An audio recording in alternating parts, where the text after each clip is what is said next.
Hindi lang siguro in-expect ng sex bomb, no, na ganun kadami yung gustong manood.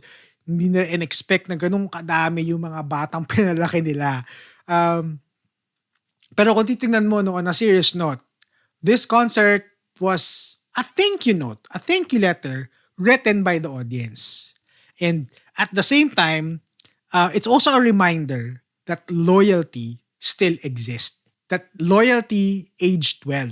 And now, it is paying off. Literally. No? Kasi hello, laki na siguro ng kinita ng mga sex bomb girls.